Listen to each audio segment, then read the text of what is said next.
Danny Kennedy bringing up the rear, so he failed to score a point. So this meeting certainly not over by a long chalk. Bob Kilby picking up 3 points there. That gives him 11 out of 12. Nice bit of riding there by the Swindon veteran. It was, yeah, excellent.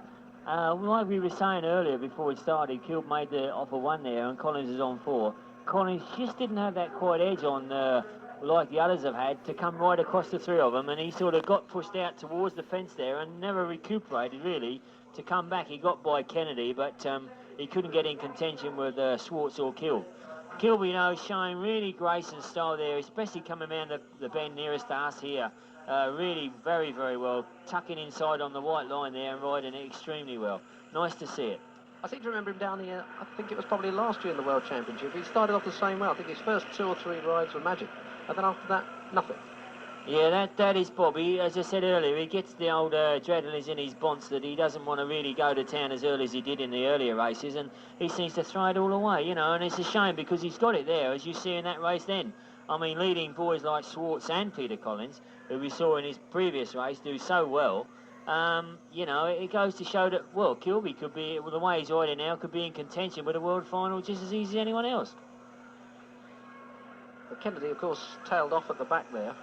Perhaps he's not feeling too good tonight, young Danny. Up at Halifax on Saturday, he was knocked off by former Poole Pirate Peter Pishney, Polish rider who's now riding for Halifax Dukes. Unfortunately, Kennedy was the rider excluded, although Poole promoter Terry Chandler thought that was a very unfair decision. It certainly seemed, in his opinion anyway, that Pishney had been the rider to blame, and he bundled Kennedy into the fence. But unfortunately, Kennedy was the rider excluded from the rerun and ended up with a leg injury. Bit of a knock on the ankle as well, I think. But he is riding tonight, so obviously he isn't too bad, Pete. Yeah, he looks very, very a long way from his riding tonight. He doesn't seem with it at the gate. He doesn't seem with it going into the corners or coming out of the corners. He just seems to be all over the show tonight. And as you say, you get a bang like that, and especially from one of the poles, who they do really ride hard, could sort of shake you up to a position where his bike puts you off for a few meetings.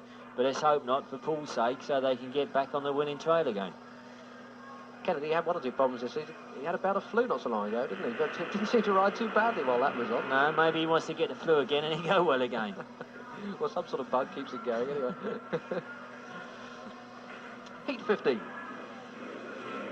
We've got Neil Middleditch for you in red on the inside, Peter Prinsloo in the blue, Kevin Bowen in white, and Malcolm Simmons in yellow.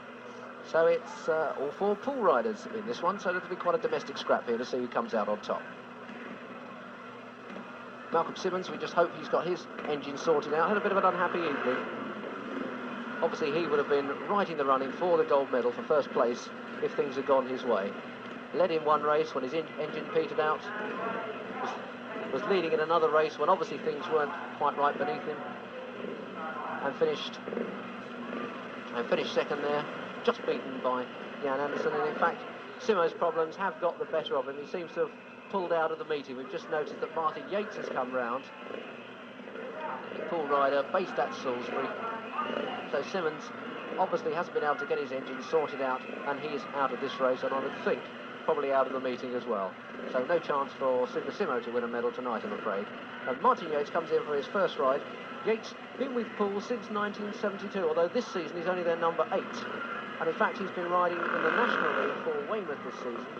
Had a spell with them previously, but he's gone back to that National League track. In fact, scored 10 points for them last night in their 48-30 victory over Stoke. He's the second highest scorer in the National League this season, and his average is 10.21, so this is second behind Poole. E15, Middleditch on the inside. Middleditch, the man on the inside, is the one who shows the way round the first bend. He's the one who leads. It's Prinsloo in second spot. Yates trying to come through on the outside, goes past Prinsloo, but Prinsloo fights back as they go down that far turn. But it's Middleditch, the one who's out in front at the moment. At the end of the first straight, Prinsloo second, Yates third, and Bowen trying to come through, and Yates is inside. Yates goes wide there, leans the right over, trying to get a bit of extra grip, trying to catch up those 2 Poole riders in front of him. Middleditch holding the white line. Nice bit of control driving. Leading his 3 teammates here on all Poole scrap this one. Prinsloo trying his hardest to get up alongside Middleditch. Confines his challenge to the inside of the moment, but Middleditch just won't waver off that line, holding it very, very hard. Middleditch is out in front. Prinsloo second, Yates third. Bowen getting a little bit detached at the back now, so it's just between those first three. It's Middleditch who's out in front. Prinsloo just can't seem to find that way through. Tries to find a way past on the outside, but Middleditch is having none of it. Middleditch holds on, he wins it. Prinsloo second. A point for Martin Yates, the meeting reserve. Coming in place is Simo third, and Bowen was last. Nice.